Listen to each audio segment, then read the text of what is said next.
With that being said, let's talk about some D2 games. Let's stick in that realm for this week. And I think it'd be inappropriate to start with any game but the Anchorbone Classic, number 1 Ferris State at number 4 Grand Valley State University, the match that will most likely determine the GLIAC champion this year, as it has the last couple of years.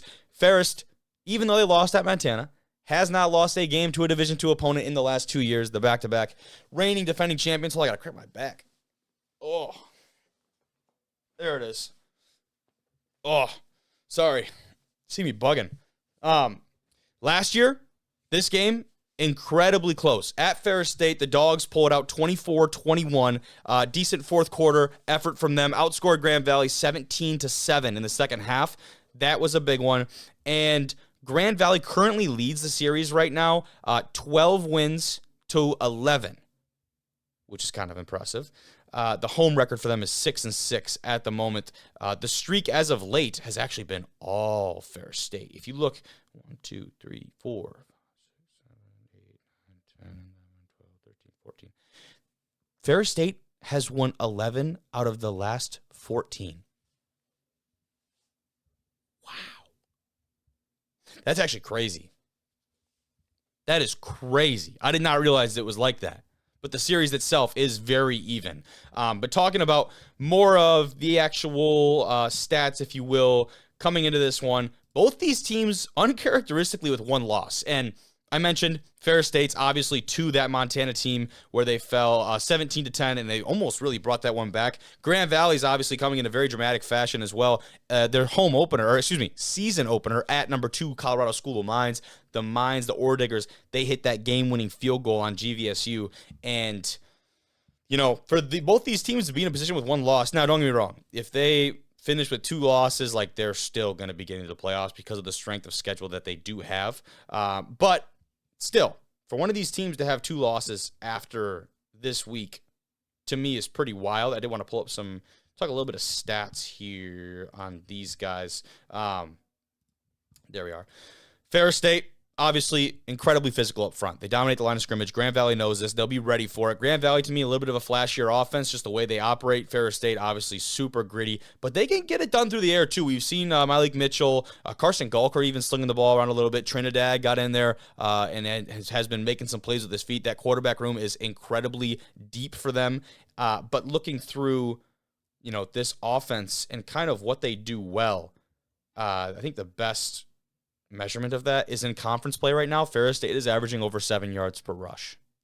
That's what I mean when they talk about dominating the line of scrimmage. They're averaging 359 rushing yards. Man,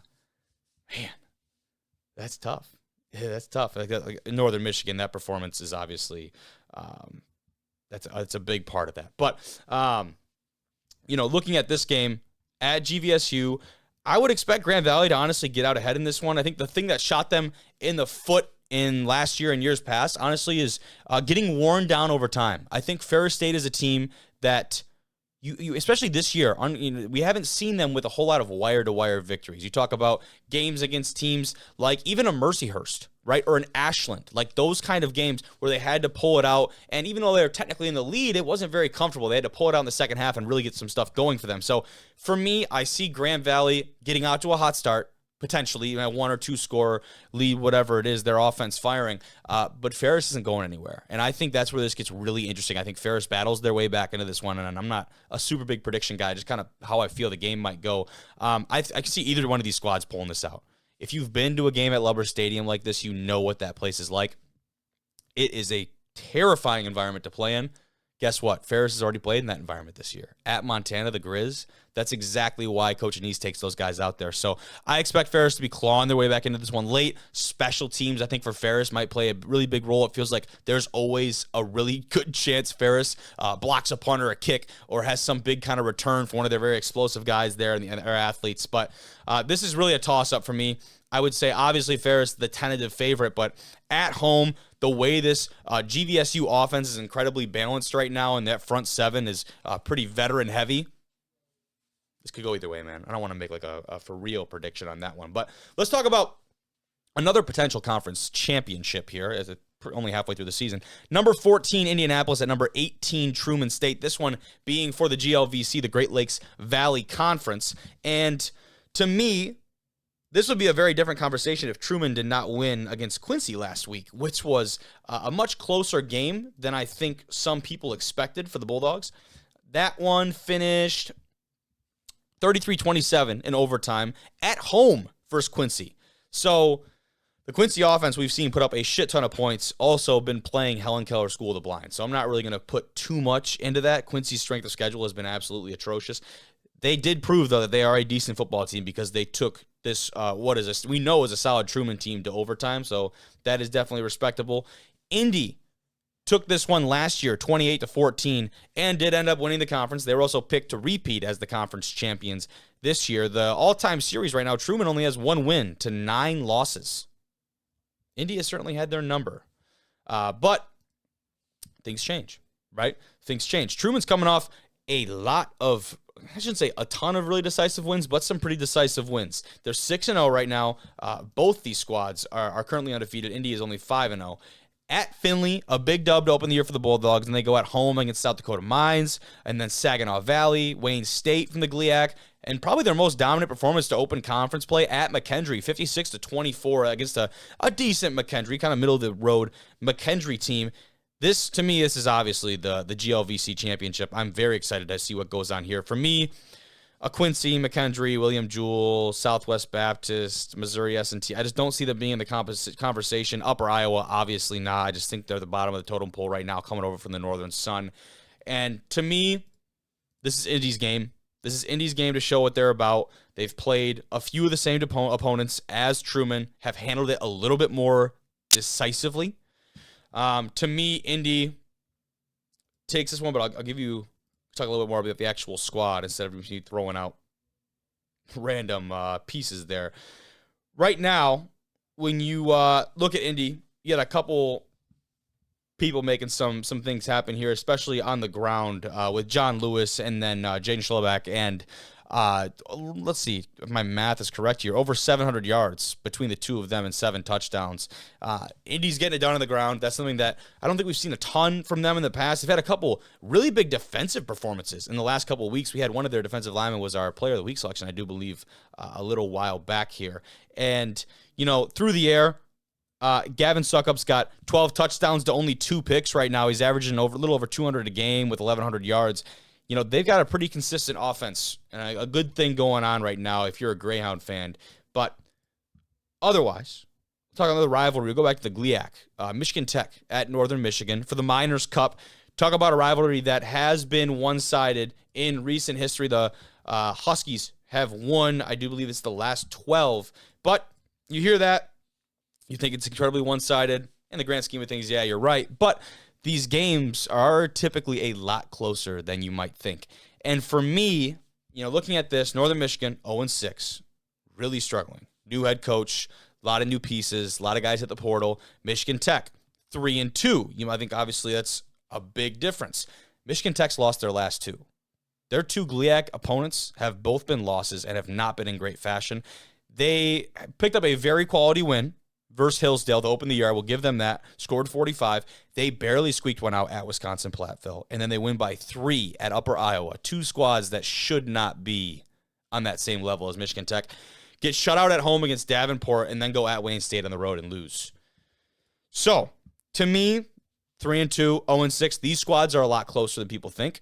But looking at this, to me, I keep saying to me, but I emphasize, like, these are just my opinions, right? The offenses in this, like whoever, this sounds really dumb and generic and basic, whoever can score points is going to win this game. These offenses have been atrocious. For Northern Michigan, they scored 12 last week. It should have been only 6. They scored a touchdown on the last play of the game. The week before, they scored 3 at Ferris.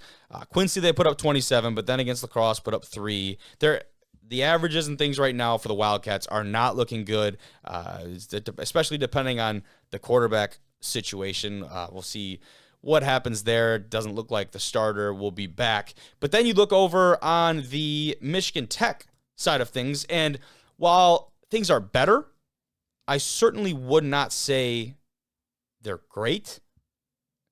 Points per game right now within the conference, 10.5 out of those first two games. They had 264 yards in those first two conference games, or per game, I should say. But I wanted to find here, and I can't. Turnovers have been a big issue for the Huskies as of late, and that's going to be something that if Northern can generate turnovers, this game will be, this will be competitive, right? This will be absolutely competitive. Yeah, so the Huskies have already thrown 7 interceptions on the year. That's huge. Northern was able to generate a pick and a couple forced fumbles against Davenport, and that is the reason the game was, at least on the score sheet, relatively close, because they kept the Davenport offense off the field. If Northern's defense at home, night game, in the Superior Dome can step up and do that, this could be the way to turn the rivalry around. I think Michigan Tech is obviously still the favorite. Their defense brings back a lot of heavy hitters on that side of the ball, and let's face it, on the offensive side, they're going to be stout. They're going to be fundamental. This is going to be a well-coached team with Metlack at the helm over there, an internal hire. MTU, still definitely the favorite in this one, but I do think this is a little bit of a closer game than people might expect. Now, Northwest Missouri State at number 21, Missouri Western. This one, kind of an intriguing MIAA matchup here. Obviously, Northwest gets the better of them last year, 16-3, but this feels like the get-back year for everybody not named Northwest Missouri State. We talked about Emporia State, the first time they beat them in like 19 or 29 freaking years. Absolutely incredible. Missouri Western is 5-1 right now. Their one loss being by a one score against Central Missouri, who we know is a great squad. They've picked up some very quality wins as of late, those being over Central Oklahoma, Fort Hays State, Emporia State, then at Washburn. They're on a roll right now. They've won 5 in a row. The Griffins have. On the other side of things, Northwest Missouri State sitting at 3-3. Some tough losses at Central Missouri, Fort Hays State, Emporia State. Some of those same teams Missouri Western got the better half of. Now, this one for me, I feel it kind of going the same way. It is at Missouri Western. I think this is get back for the Griffins. They are rolling right now, and I don't think this Northwest Missouri team is going to be able to hold up. Now, the offense, I will say, in the last 3 weeks has come alive for this Bearcat team. Jay Harris on the ground, the running back for them, has been playing out of his mind, which is crazy. We talked with Mike Hohensee, their starting quarterback we had on the show a while back. Jay Harris was not technically, quote-unquote, the guy coming into the year, but injuries and other circumstances made him the guy. He has been making the most of his opportunities. Last week, 22 carries for 274 yards and 4 tuds. Oh my goodness. He's been playing at a very impressive clip, and if they can do that, they can keep this explosive offense from Missouri Western off the field. They're coming off a 61-point performance, the Griffins are. That's going to be the key to this game. Keeping that offense off the field. Their defense has to step up, which it would not surprise me, Northwest, if they do that. Their defense will travel. We absolutely know that, but I think get back for Griffins is my tentative guess here. Northwest does lead the series 23-4 right now, on a 9-game win streak. Woo. Could change. Could change. We got 3 more games to cover here on the D2 side of things. We got number 19, Angelo State at Texas A&M Kingsville. This one, I think, interesting. Kingsville, a recently removed nationally ranked team. The defense has absolutely been humming. They just had a one too many kind of critical loss here. Sitting at 4-1, that loss against UTPB is what knocked them out of that national rankings. We know Texas Permian Basin's a squad. We had Coach McCullough on here. We know that is a squad. They bounced back, though, 28-21 win over West Texas A&M, who has taken a dip as of late. They have made some very close losses these last couple weeks. If you're a Buffs fan, that is a tough one for you. But looking at this series, Kingsville took a beating last year, 34-7 to the Rams, and they're down 5-10 right now in the series. But again, could this be the get back year? We don't really know. Angelo State, 3-2 on the year. Their 2 losses, Colorado School of Mines, and then Central Washington. They've bounced back the last 2 weeks. This recent week, Eastern New Mexico was not a very convincing W for them in the Lone Star. 23-14 over a team that I didn't assume was going to be. Sorry, 2 weeks ago. They had a bye this last week. But this next part of the schedule for them is going to be tough. They play at Texas A&M Kingsville, and then they're back home versus UTPB, and then at West Texas A&M. This could be a gauntlet for Angelo State. Let's see what they're made out of the Lone Star. I'm not really sure, to be honest with you. Coming from a team that last year had one of the best defensive secondaries in all of Division II football, we can talk about Kingsville kind of being in that conversation as well. Their defense has been playing very well and at a good clip. They haven't let up more than 30 points this year. When the offense doesn't get going, then you're not going to be in games. But that defensive secondary for both these squads will probably be the thing that keeps this game in check. This being at home versus Angelo State, I might give Texas A&M Kingsville the edge in this one, even though they have lost. Let's see. The last 9 to the Rams. I think they flipped the script this year. I think this is what it's about for Kingsville down there. They're going to be pretty motivated to take these guys down. So, over to the NSIC, Northern Sun Conference for some interconference action. Number 11, Bemidji State at Wayne State College. Wayne State College playing the home wrecker, I guess, against Minnesota Duluth last week, knocking the Bulldogs out. They had a perfect season going. We're nationally ranked. The Wildcats come in there and say, I don't give a flying fuck about your season. The Bemidji State Beavers, their one loss on the year, obviously, coming this past week against Mankato. 2 weeks ago, they had a bye. These schedules always throw me off. Against Mankato, 24-27 at their place. Coming off a bye week, I think Bemidji comes back and not going to be a crazy convincing win. I think they come back in a big way, and they are going to be fueled up and ready to go for this one. With that being said, Wayne State is 5-1. Their one loss coming to Mankato in what was actually a decent game. A pretty dominant win at home against a nationally ranked Minnesota Duluth team. Why not? Why not the Wildcats at home? You know what I mean? I'm still taking Bemidji. I think this bye week's going to get them right. They're going to be clicking offensively. They might have put up a lot of points offensively right now. But this game will definitely be more competitive than maybe I even believe or some other outside people believe. But nonetheless, our last kind of game I wanted to highlight here. East Stroudsburg, PSAC action. 5-1 at Westchester, who's 4-2. And when you think about the PSAC right now, IUP season's kind of over, right? 3 losses. It looks like their starting quarterback might be out for good. I'm not really sure on that one. And who we've had on the show, Carstarn, I really enjoyed having him on, the transfer from Colorado Mesa. So IUP, for the most part, out of the picture, right? You're reigning regional champion. Now, you look at a team in Shepherd. Shepherd only has 1 loss, but they are not the Shepherd team they were last year. So we don't know how that's going to go. The team that beat them, Kutztown, all of a sudden, they've got some great momentum going for them over there. The Bears do. Shepherd, you got Kutztown. Slippery Rock is the one that I think probably sits on top right now. Those guys are finding their rhythm, and they are doing it very quickly. They look really good at top of the conference. And then I'd put these 2 teams kind of in that, maybe right below the Kutztown and the Shepherds of the world right now, East Stroudsburg and Westchester. And for Westchester, their 2 losses coming against Slippery Rock and Millersville, picked up a quality win at Shippensburg this last week. And now, at home against East Stroudsburg, this is a huge prove-it game for these guys. And for me, this is how you separate yourself from one another, and it's kind of the tiers in this conference. Right now, as far as Westchester goes, Cooper Jordan is getting most of the snaps over at quarterback. The problem for them has been turnovers. He has 7 interceptions to 6 touchdowns. And about 200 passing yards a game is not a bad stat, right, at this level. But 7 turnovers already at this point of the season is not ideal. Their rushing attack is a little bit more balanced, but Cooper Jordan also leading them on the ground. He's got 2 touchdowns and about 338 yards on the ground. But for me, what worries me is that your next leading rusher is only at 169 yards and 146. So there's not maybe that kind of bell cow or key feature back there. And you have your quarterback doing a lot of this for you, which is interesting for Westchester. But they got the better half of the Warriors from East Stroudsburg last year, 24-21. And they currently lead the series 18-3 on a 9-game win streak. That I did not know. A lot of these games are very competitive. She was just kind of looking at the scores. But East Stroudsburg side of things, they're 5-1 right now. A lot of pretty dominant wins. One of those coming over IUP by 1 point.